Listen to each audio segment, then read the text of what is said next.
Hello everyone, it's Mune-Tochanです。In today's video, I'm going to show you how to beautifully cover a crack that appeared on a Kuksa made from fresh pear wood using a bushcraft carving inlay technique. I'll explain everything as clear as possible, but if you have any questions or thought, feel free to leave a comment. And if you enjoyed the video, please hit like button, subscribe, and turn on notification. That really makes me keeps going. Thank you. So, the Kuksa I made from green pear wood developed a crack during drying.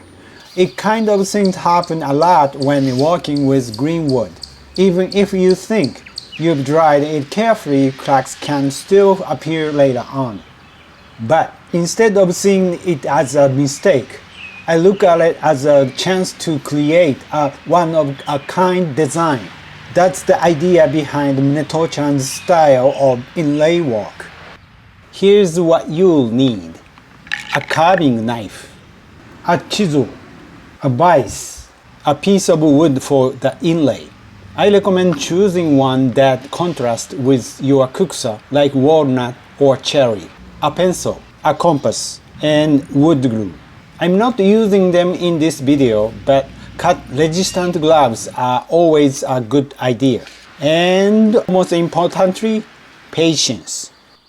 First, think about the basic design to cover the crack. A smooth, tapered shape that stretches from end to end worked best. Simple curves are ideal, even if you shave off a bit too much. Now, here is the unique part of this technique. Instead of carving the hole first, you make the plug first. Why? Because carving a freeform shape is precision is really tough. It's much easier to create the ideal shape first and then trace that onto the Kuksa. Since the wood piece is small, I'm using a vise to hold it. Cut the plug a little oversized to match your design. You can always shave it down, but if it's too small, you have to start over, so be careful.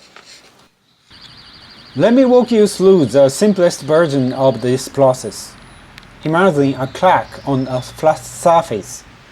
We'll cover it with a spindle-shaped inlay. Start by making the shape from your plug material.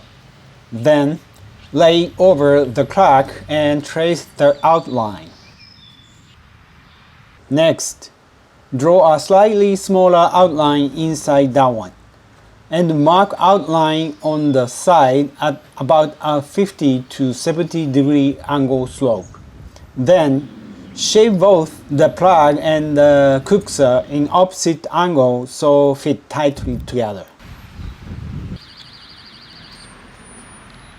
Since the Kuksa isn't flat, you'll first need to shape the plug to match its curve. Use a compass to mark rough guidelines. Hold the plug at the angle you want it to insert it. Make sure both ends are even.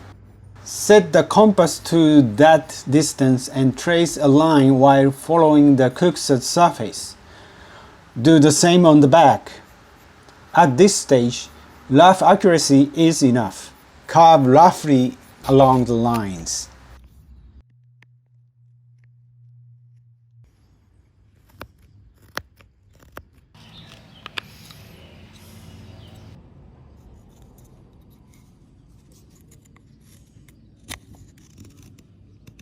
Now, place the plug on the Kuksa.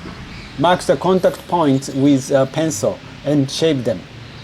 Repeat this process, mark and curve, until it fits about 90% perfectly.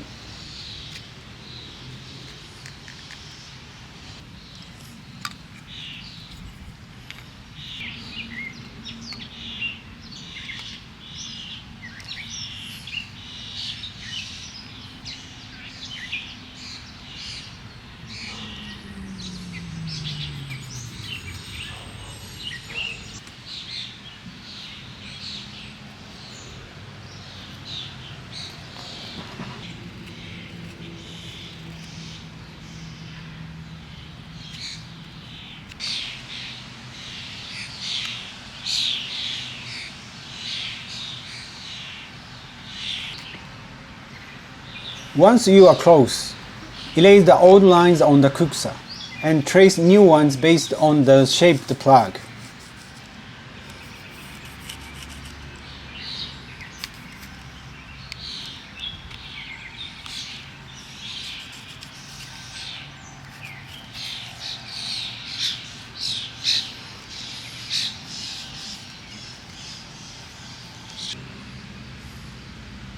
Now, we go back to the same spindle-shaped carving technique. Draw a slightly smaller outline inside the plug. Mark the side slopes and carve along them. Once that's done, the plug is ready.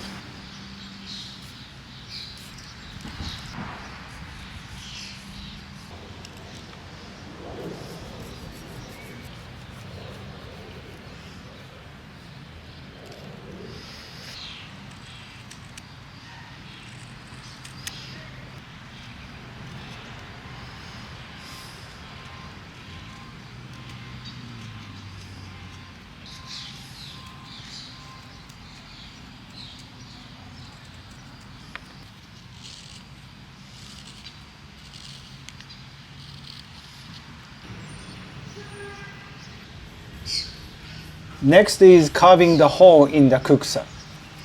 Start by taking the outline you traced from the plug earlier, then draw a slightly smaller shape inside it, and carve along the line. Make sure the slope matches the one on your plug.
It might fit at this point, but now comes the fine-tuning.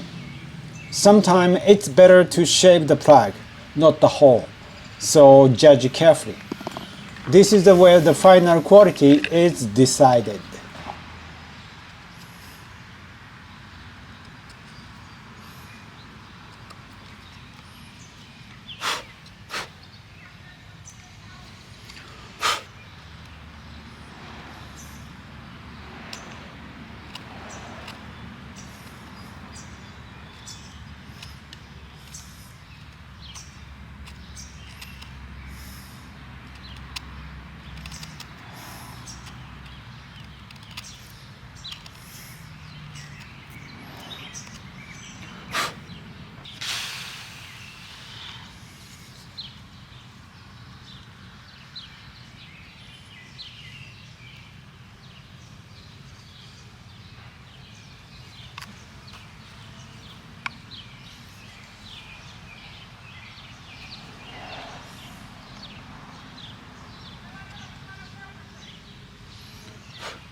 微妙で分かりにくいかもしれないけど、さっきよりも少しタイトになった。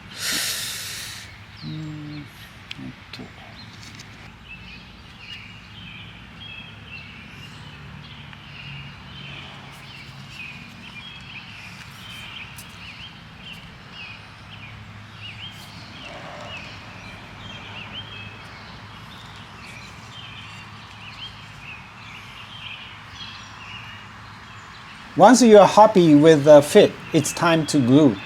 Apply plenty of glue to both the plug and the hole.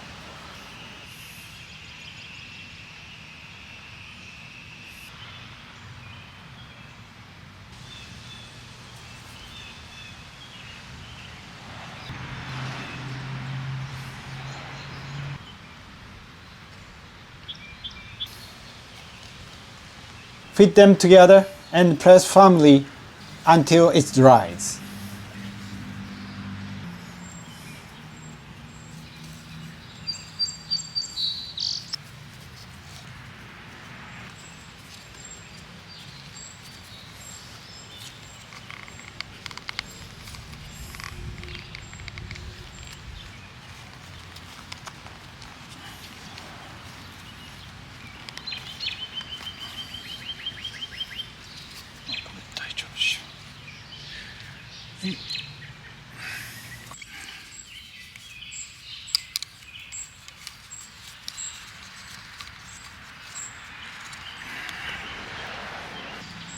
After that, shape the plug down to match the Kuksa.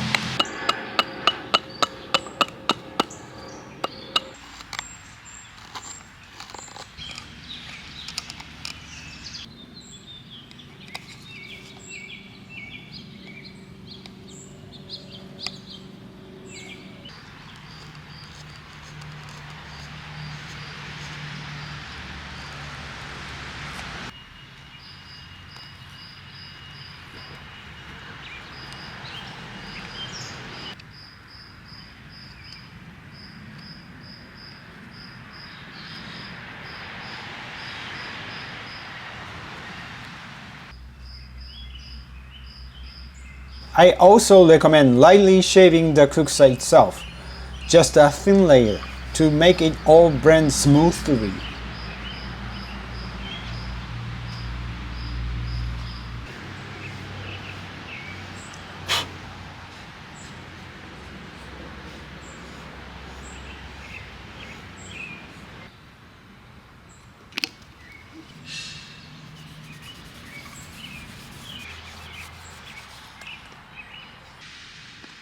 If it comes out like this, that's the dream, right?